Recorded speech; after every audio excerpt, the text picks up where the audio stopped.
இந்த சொனாலி வெரைட்டி எடுத்து எங்கள் ஃப்ரெண்டு வந்து சக்ஸஸ் பண்ணியிருக்காருன்றதை நான் சொல்கிறேன். தாய் கோழி மட்டும் வந்து பார்த்தீங்கன்னா 200 இருக்குது. இப்போ அந்த ஷெட்டில் பார்த்தீங்கன்னா இப்போ ஷெட்டு வந்து தனித்தனியாக போட்டிருக்காங்க எல்லாத்துக்கும்.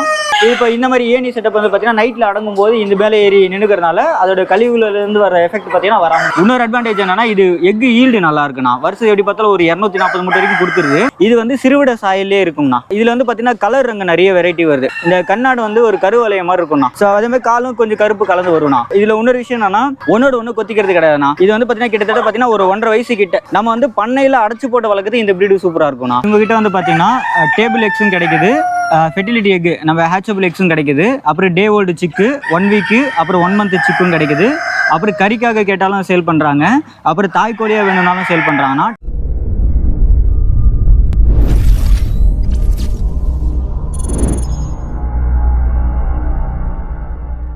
பிரதர் வணக்கம். வணக்கம். உங்கள் பேர் சொல்லுங்கண்ணா. என் பேர் ராகேஷ் பாபு. பிரதர், இப்போது உங்களுடைய நண்பரும் சொல்லியிருந்தீங்க உங்களோட இன்குபேட்டர் வந்து இங்கே கொடுத்துருதா சொல்லுங்க. ஆல்ரெடி நம்ம ஒரு காணொலி பண்ணியிருக்கோம், அது கொஞ்சம் தாமதம் ஆகிட்டு இருக்குது அது வீடியோ வரதுக்கு. இப்போ உங்களோட நண்பரும் சொல்கிறீங்க இவர் வந்து சோனாலி ரகம் வந்து பண்ணிட்டு இருக்கதான் சொல்கிறீங்க. அதை பற்றி தெளிவாக கொஞ்சம் எக்ஸ்பிளைன் பண்ணுங்கள் நம்மளுடைய நேயர்களுக்கு. அண்ணா வணக்கம்ண்ணா. இவரை பார்த்தீங்கன்னா நம்மளுடைய ஒன் ஆஃப் த கஸ்டமர் தானா. இவர் வந்து பார்த்தீங்கன்னா எனக்கு ஒரு 5 வருஷமாக தெரியும். நம்ம ஆவடியிலேருந்து பண்ணிட்டு இருக்கும்போது பார்த்தீங்கன்னா இவர் நம்ம கிட்ட டூல்ஸ்லாம் வாங்கி அவராகவே ஒரு மிஷின் செஞ்சார். அதே மாதிரி நம்ம இங்கே அரக்கணம் வந்துட்டு நம்ம கொஞ்சம் க்ளோஸ் ஆகிட்டாரு. இவரோட ஸ்பெஷலாக என்னன்னா இவர் நிறைய ப்ரீடு பண்ணியிருக்காருண்ணா. சிறுவிட பெருவிட எல்லாமே எடுத்து பண்ணியிருக்காரு. ஆனால் இவருக்கு இப்போ சக்ஸஸ்ஃபுல்லாக போகிறது வந்து பார்த்தீங்கன்னா லாஸ்ட் 2 இயர்ஸாக இந்த சொனாலி வெரைட்டி மட்டும் தான் டாப் கிளாஸாக போகுதுண்ணா. ஏன் அப்படி சொல்கிறோன்னா இது வந்து ஒரிஜினல் கிடையாது தான், கிராஸ் தான்.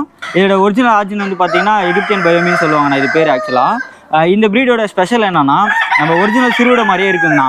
அதே மாதிரி பார்த்தீங்கன்னா இது நோய் எதிர்ப்பு சக்தி அதிகமாக இருக்குது. ஏன்னா மற்ற ப்ரீட்லாம் வரும் போகும் அந்த மாதிரி இருக்கும். இதுக்கு அப்படி கிடையாது, ரொம்ப ரேராக தான் டிசீஸ் வருது. நோய் எதிர்ப்பு சக்தி அதிகமாக இருக்கனால இது தைரியமாக யார் வேணால் பண்ணிக்கலாம். இன்னொரு அட்வான்டேஜ் என்னன்னா இது எக்கு ஈல்டு நல்லா இருக்குண்ணா. வருஷம் எப்படி பார்த்தாலும் ஒரு 240 மூட்டை வரைக்கும் கொடுத்துருது. ஆனால் அதுக்கேற்ற மாதிரி நம்ம தீவனம் கொடுத்து பராமரிக்கணும். வெளி மேய்ச்சல் கொடுத்து நம்ம பண்ணுறோன்னா ஒரு 150 160 வரைக்கும் தாராளமாக எதிர்பார்க்கலாம் கம்மியான தீவன செலவில். நீங்கள் ப்ராப்பராக வந்து கம்பெனி ஃபீடு போட்டு பண்ணுறீங்க அப்படின்னா வந்து எக்கு பார்த்தீங்கன்னா ஒரு 240 வரைக்கும் தாராளமாக கிடச்சிரும். இவரோட இது பண்ணுறதுல இன்னொரு ஸ்பெஷல் விஷயம் என்னன்னா 4 பெட்டைக்கு ஒரு சேவல் போட்டு ரேஷியோ போட்டு பண்ணுறாங்கண்ணா. ஸோ இப்போ இவரோட முட்டையை நான் என்ன பண்ணுவேன்னா இங்கிருந்து வாங்கி வேறு கஸ்டமர் நம்மளுடைய கஸ்டமர் மிஷின் வாங்கினவங்களுக்கு பார்த்தீங்கன்னா முட்டை இங்கேருந்து அனுப்பிச்சுடுவேன். ஒரு 50 முட்டை அனுப்புகிறோம்னா எப்படி பார்த்தாலும் 45 குறையாமல் பொறிச்சிருக்குங்கண்ணா. யாரோ ஒருத்தர் ரெண்டுக்கு பார்த்தீங்கன்னா டிரான்ஸ்போர்ட்டில் டேமேஜ் ஆகி சில டைம் வருது. ஆனால் டிரான்ஸ்போர்ட்டில் நல்லா போயிடுச்சுனாவே ரிசல்ட் சூப்பராக இருக்குண்ணா. அப்புறம் வந்து பார்த்தீங்கன்னா இது கறி சேல்ஸுக்கும் சூப்பராக இருக்குது. நீங்கள் ஒரு இந்த மாதிரி இவர் பண்ணியிருக்க மாதிரியே ஷெட்டே போட்டுட்டு அதுக்குள்ளே கோலிங்கில் போட்டு நீங்கள் கம்பெனி ஃபீடு போட்டு வளர்க்குறீங்க அப்படின்னா 4 மாதத்தில் எப்படி பார்த்தாலும் சாலிடாக 1.5 கிலோ வந்துடுதுங்கண்ணா. அப்போ என்ன பண்ணிக்கலாம்னா நம்ம ஓரளவுக்கு கமர்ஷியலாக நம்ம பண்ணணும் அப்படின்னு நினச்சா இந்த ப்ரீடு பக்காவாக செட் ஆகிடுது. பிரதர், இப்போ நம்மக்கிட்ட மொத்தம் எத்தனை தாய்க்கோழிகள் இருக்குது? ஆனால் அண்ணா கிட்ட வந்து பார்த்தீங்கன்னா மொத்தமாக ஓவராலாக ஒரு 500 கிட்ட வச்சுருக்காங்கண்ணா. இதில் வந்து தாய்க்கோழி மட்டும் வந்து பார்த்தீங்கன்னா 200 இருக்குது. இப்போ அந்த ஷெட்டில் பார்த்தீங்கன்னா இப்போ ஷெட்டு வந்து தனித்தனியாக போட்டிருக்காங்க எல்லாத்துக்கும். இது பார்த்தீங்கன்னா இந்த ஷெட்டில் வந்து தாய்க்கோழிக்குன்னு போட்டு 2ஆக பிரிச்சுட்டாங்க. இப்போ அந்த பக்கம் இருக்கிறது பார்த்தீங்கன்னா ஒரு 100 தாய்க்கோழி அந்த பக்கமும் இந்த பக்கம் ஒரு 100 தாய்க்கோழியும் போட்டு வச்சுருக்காங்க. அழகாக போட்டு என்ன பண்ணிக்கோன்னா இந்த ட்ரிங்கர் செட்டப்பு இப்போ தண்ணிக்கு பார்த்தீங்கன்னா தீனக்கெல்லாம் நல்லா செட் பண்ணி விட்டாரு. அதே மாதிரி முட்டை போகிறதுக்கு பார்த்தீங்கன்னா தனியாக ஒரு தக்காளி பெட்டி வச்சுட்டு அது உள்ள பார்த்தீங்கன்னா வைக்கோல் போட்டு வச்சிருக்காங்க. அந்த முட்டையெல்லாம் டேமேஜ் ஆகி வரும் இல்லைங்களா, அந்த மாதிரி எல்லாமே சேஃபாக கலெக்ட் பண்ணுறது அப்படி வச்சிருக்காங்க. இப்போ இந்த மாதிரி ஏணி செட்டப் வந்து பார்த்தீங்கன்னா நைட்டில் அடங்கும் போது இந்த மேலே ஏறி நின்றுக்கிறதுனால அதோட கழிவுலேருந்து வர எஃபெக்ட் பார்த்தீங்கன்னா வராமல் நின்றுங்க. ஸோ தாய்க்கோழிகள் எல்லாமே இந்த ஷெட்டுக்குள்ளே தான் இருக்குங்களா, வெளி மேய்ச்சல் போதுங்களா? ஆனால் இவர் மோஸ்ட்லி இவரில் ஷெட்டுலேயே போட்டு வந்து ஓரளவுக்கு பராமரிக்கிறது ஈஸியாக இருக்குன்றதுனால இப்படி மெயின்டைன் பண்ணிக்கிறாங்கண்ணா. பிரதர், இப்போது இந்த சோனாலின்னு சொல்லக்கூடிய இந்த கோழியை பார்க்கும்போது நம்ம சிறுவிடை கோழிகள் மாதிரியே இருக்குது. இப்போ பார்க்க முழுக்க சோனாலிக்கும் சிறுவிடைக்கும் என்னென்ன எப்படி பார்த்து கண்டுபிடிக்கும்? ஏன்னா ஒரு சில பேர் வந்து இதுவும் சிறுவிடைன்னு சொல்லி வித்துட்டு இருக்காங்க. அந்த மாதிரி ஒரு சில வீடியோக்களை நம்மளும் பார்க்க முடியுது. அதுக்காக கேட்குறேன், சோனாலி எனக்கூடிய ரகத்துக்கும் சிறுவிடைக்கும் என்ன வேறுபாடுகள் வேற்றுமைகள் இருக்குது? ஆனால் இப்போ ப்ரீடில் பார்த்தீங்கன்னா எப்பவுமே பார்த்தீங்கன்னா நிறைய பேர் வந்து ப்ரீடு வந்து கிராஸ் பண்ணி கொண்டு வருவாங்கண்ணா. இப்போ சண்டை கோழியில் பார்த்தீங்கன்னா இப்போ பெருவிடைக்கும் சிறுவிடையும் கிராஸ் பண்ணிச்சுன்னா இடவெட்டுன்னு சொல்லுவாங்க. அதே மாதிரி வனராஜா கிரிராஜாலாம் கவர்மெண்ட் சைடில் வந்து பார்த்தீங்கன்னா தரம் உயர்த்தப்பட்ட நாட்டுக்கோழி. இதோட தேவை என்னன்னா கொஞ்சம் வேல்யூ ஆடடாக நம்ம பண்ணோம்னா சீக்கிரமாக வந்து ப்ரொடக்ஷன் எடுக்கலாம் அப்படின்றதுக்காக தான் பண்ணுறது. இப்போ மாடு நம்ம கலப்பு சேர்ப்போம் இல்லைங்களா, அந்த மாதிரி தான் இது வந்து சிறுவிட சாயல்லே இருக்குங்கண்ணா. ஓகேங்களா, இதோட ப்ளஸ்ஸே அதுதான். இதில் வந்து பார்த்தீங்கன்னா கலர் அங்கே நிறைய வெரைட்டி வருது. இதுதான் இல்லாமல் பர்டிகுலர் கலர்னு இல்லாமல் ஒரு மல்டி கலர் வெரைட்டியும் வருது. இந்த மாதிரி பார்த்தீங்கன்னா இது வந்து பார்த்தீங்கன்னா ஜாவா லைன்னு சொல்லுவாங்க. ஸோ இந்த மாதிரி லைன்லேயும் வரும். ஓகேங்களா, அப்புறம் பார்த்தீங்கன்னா இது ஐடென்டிஃபை பண்ணுறது பார்த்தீங்கன்னா இந்த கண்ணாடு வந்து ஒரு கருவலைய மாதிரி இருக்கும்ண்ணா. ஓகேங்களா. இந்த நம்ம சங்ககிரி லைனேஜ் வரும் பார்த்தீங்களா, அந்த மாதிரி அந்த கண்ணு வந்து பார்த்தீங்கன்னா அந்த கருவி மாதிரி அந்த ஒரு இதுவாக வரும். ஸோ அதே மாதிரி காலும் கொஞ்சம் கருப்பு கலந்து வரும்ண்ணா. ஸோ அப்படி இருக்கும்போது இதை இப்படி பார்த்து கண்டுபிடிச்சிடலாம். மெயினாக வந்து இது வந்து சிறுவிடம் சொல்லி பொய் சொல்லி விற்கிறத விட உண்மையாக சொல்லி பிஸ்னஸ் பண்ணுறது நல்லதாக இருக்கும்ண்ணா. அதை தாண்டி இது மீட்டுக்கு வளர்க்கறதுக்கும் சரி இல்லை முட்டை தேவைக்கும் நல்லா சூப்பராக பண்ணலாம். என்னன்னா இது அக்ரெசிவான ப்ரீடே கிடையாதுண்ணா, இது சாஃப்டான ப்ரீடு. இப்போ நம்மளே வந்து நம்ம தான் ரெகுலராக போய்ட்டு தீனி தண்ணி கொடுக்குறோம் அப்படின்னாலும் நம்மக்கிட்ட பரிச்சயமாகும் இல்லைங்களா, நம்மளே போனால் கூட இதை பார்த்து பயப்படும். ஸோ அந்த மாதிரி தான் இது சாஃப்டான ப்ரீடாக இருக்குது. இதில் இன்னொரு விஷயம் என்னன்னா ஒன்னோட ஒன்று கொத்திக்கிறது கிடையாதுண்ணா. இது வந்து பார்த்தீங்கன்னா கிட்டத்தட்ட பார்த்தீங்கன்னா ஒரு 1.5 வயசு கிட்ட சரிங்களா. இது எல்லாமே முட்டை இப்போ தாய் கோழி பண்ணையில தான் கொண்டு வந்தது. இதுக்குமே வந்து பார்த்தீங்கன்னா இது வந்து இந்த முள் இருக்கும்போது பார்த்தீங்கன்னா அந்த மெரிக்க தான் பார்த்தீங்கன்னா அந்த முதுகில் அந்த முடி வந்து கொட்டிக்கிறதே தவிர இது கொத்திக்கிற பிரச்சனை அந்த மாதிரிலாம் எதுவும் இல்லை. ஒரு 1.5 வயசுக்கு மேலே போன அந்த பெட்டை கோழி பார்த்தீங்கன்னா முதுகில் மட்டும் இதுவாக இருக்கும். மற்றபடி ப்ரீடு சாஃப்டாக அப்படி இதுவாக இருக்குன்னா ஏன் வந்து எப்படின்னா இப்போ கடையில் நம்ம விற்கிறோம் அப்படின்னா வாங்குற கஸ்டமர் வந்து பார்க்கும்போது கோழி வந்து ஷைனிங்காக இருந்தால் தான் நல்லாயிருக்கும். நம்ம வந்து பண்ணையில் அடைச்சி போட்டு வளர்க்குறது இந்த ப்ரீடு சூப்பராக இருக்கும்ண்ணா. ஆமாம் பிரதர், நம்மளே பார்க்க முடியுது. கிட்டத்தட்ட ஒரு 200 கோழிகளுக்கு மேலே இந்த செட்டில் வச்சுட்டு தாய் கோழிகள் சுத்தமாக எந்த கோழிக்குமே அந்த டேமேஜ் அந்த முடி கொட்டுற அந்த பிரச்சனை வந்து கொத்திக்கிற பிரச்சனை சுத்தமாக பார்க்க முடியல. அது வந்து ஆனால் முழுக்க பார்க்க சிறுவிடை போலவே இருக்கு. டக்குன்னு பார்த்தா ஆமாங்கண்ணா கண்டுபிடிக்கிறாங்க. ப்ரீடு இன்னும் சொல்ல போனால் நம்மளுக்கு தெரியாத ப்ரீடு இன்னும் நிறைய இருக்குண்ணா. சரிங்களா, என்ன விஷயம்னா நீங்கள் சொல்கிற மாதிரி அந்த கலர் வேரியன்ட் வந்து பார்க்க முடியும். ஆமாங்கண்ணா, நம்ம சிறுவிடை பெரியவிடைன்னு பார்க்கும்போது ஒரு கலர்ன்றது பர்டிகுலர் கலர் வந்து எல்லா கோழிகளும் இருக்கும். இந்த கோழி கலர்ன்ட்டு ஆனால் இது ஒரு டிஃப்ரெண்ட் கலர்ஸ் பார்க்கலாம். என்னன்னா எடுப்புலயே வந்து கண்டுபிடிக்கிறது கஷ்டம் தானா, யாரும் புதுசா அப்படி இருக்கும். இன்னொரு விஷயம் வந்து முட்டை வந்து அதிகமாக வைக்கும், அதை வச்சு நம்ம தெரிஞ்சுக்கலாம். ஆமாங்க, அதே போல அவியத்துக்கு வராது அடவுக்காரங்க அந்த ஒரு இதுல வந்து தெரிஞ்சுக்கலாம். அது வந்து பாத்தீங்கன்னா வளர்க்குற போது தானே நம்ம கண்டுபிடிக்கிற மாதிரி இருக்கும். பார்த்த உடனே கண்டுபிடிக்கணும்னா ஒரே இடத்துல இந்த மாதிரி மொத்தமா ஷெட்டில் அடைச்சு போட்டு வளர்க்குறாங்கன்னாவே இந்த மாதிரி தான் மோஸ்ட்லி இருக்கும். ரெண்டாவது இந்த கண்ணு இதெல்லாம் பார்த்தா கொஞ்சம் கிளியரா கண்டுபிடிச்சிடலாம். இப்போ இது வந்து கொஞ்சம் கிராஸ் பிரீடு தான் இது இல்லைங்களா, அதனால வந்து நோய் வந்தது வந்து கண்டிப்பா வரும் இல்லைங்களா. எந்த அளவுக்கு நோயோட பிரச்சனைகள் இருக்குங்களா இல்லை எளிமையா வளர்க்கக்கூடிய தானே இதுவும் ஓகேண்ணா. இவங்க ஆக்சுவலா பிகினிங் ஸ்டேஜ்ல அந்த ப்ரூடிங் போட்டு கொண்டு வராங்க பாத்தீங்களா, அப்போ மட்டும் அந்த மெடிசன்ஸ் கொடுக்குறாங்கண்ணா. அதுக்கு மேல பெருசா வளர்ந்ததுக்கு அப்புறம் எந்த மெடிசன் பெருசா யூஸ் பண்றது இல்ல.